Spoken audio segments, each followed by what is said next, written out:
борьба будет продолжаться. И когда мне задают вопрос, когда прекратятся эти обращения, чтобы снова организовывать сбор, к сожалению, уважаемые друзья, я уже говорил, что до тех пор, пока мы не свалим режим, вот такого рода действия будут происходить. Я хотел бы просто в этой связи перечислить. Ну, например, какой суд намечается? Намечается Высший административный суд. Мы туда подали жалобу, дату нам не назвали, но вот скоро мы уже, видимо, в ближайшее время, уже через пару недель, наверное, узнаем, что нам скажут.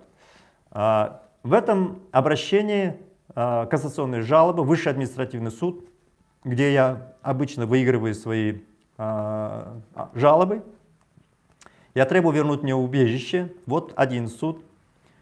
Второй, Казахстан, Токаев здесь двигает, договаривается с властью, они двигают против меня уголовные различные дела, срок которым уже, знаете, где-то 18 лет, 15 лет, по французским законам срок давности вообще 6 лет. Они даже рассматривать не могут. И вот по этому поводу суд я выиграл, потом Токаев и Парижская прокуратура подали кассацию. 1,5 года все это длилось, и 23 мая они отыграли дело и вернули в суд первой инстанции. Скоро ожидается суд снова, где я требую все эти действия процессуального характера, попытка провести какие-то действия по письмам Казахстана, чтобы эти дела были закрыты, снова начинается судебное рассмотрение. Это второе. Потом, вы помните, абсурдное решение, это при том, что меня пытаются выдавить из Франции непонятно куда, вообще нет ни документов, ни паспорта, ни визы, никуда. То есть я даже вот в соседнее государство не могу приехать никуда. При этом с меня суд требует, чтобы я положил 500 тысяч евро залог. Я, понятно, сейчас подал обращение, чтобы это было отменено, и тоже по этому поводу будет суд. Ну, при этом, знаете, в любой момент этот суд может меня арестовать, в любой момент. Хотя оснований у них никаких нет, но вот политическое воздействие, влияние, что называется, вот на поверхности лежит. Потом еще есть суды, идут, это расследование идет, это следственный судья, попыток моего похищения и убийства. Тут вообще идентифицировано более 30 человек. Из них 9 человек англичане. В основном все эти руководители специальных компаний, которые занимаются вот слежкой, ну такие вот, знаете, детективные организации. Из этих 9 человек 8 ездили за мной на самокатах, следили и тому подобное. Они все идентифицированные.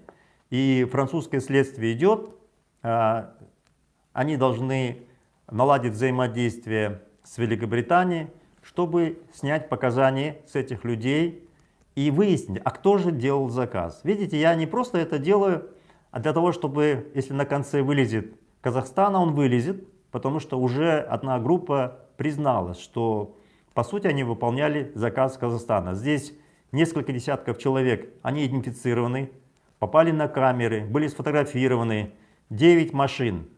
Большая группа ездила за мной на мотоциклах.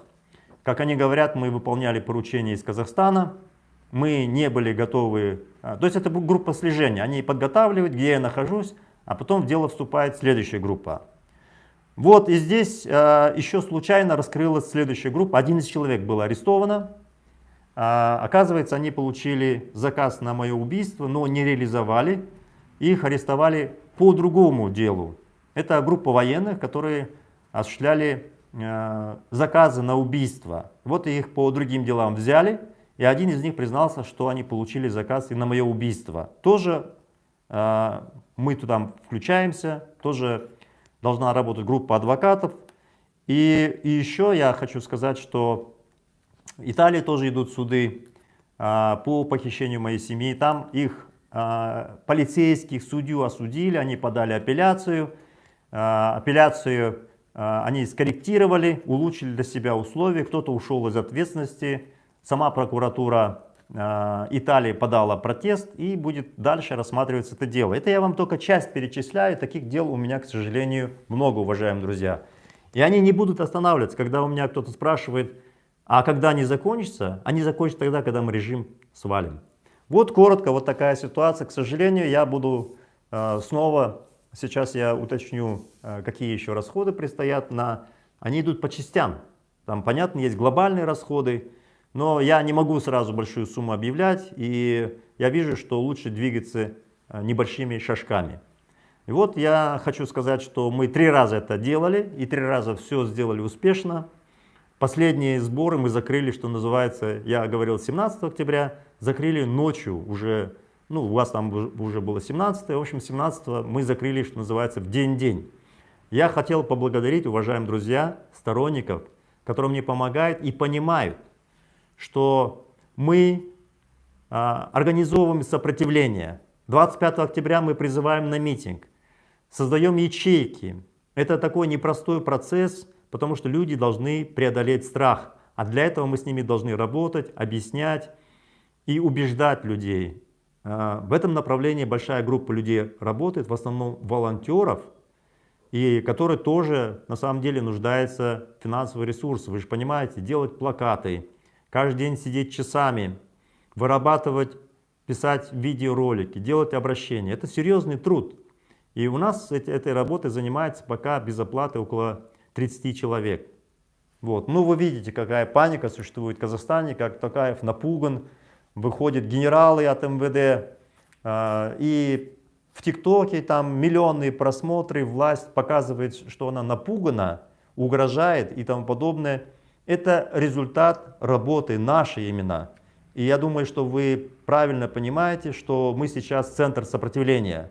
К сожалению, только мы. Я призываю любых, кто живет за пределами страны и готов организовать сопротивление, действовать вместе. Тут я вижу немало, ну это нурботы, есть глупые люди, дураки, пишут, что вот там тебе хорошо в Париже сидеть далеко, вот, кайфовать. Давайте приезжайте сюда, покайфуем вместе. И вы увидите, как ваших родственников там запинают, как вас будут пытаться экстрадировать, все время будут нападать на улице и тому подобное. Попробуйте, приезжайте в Париж, кто считает, что здесь все круто, что можно так бороться дистанционно.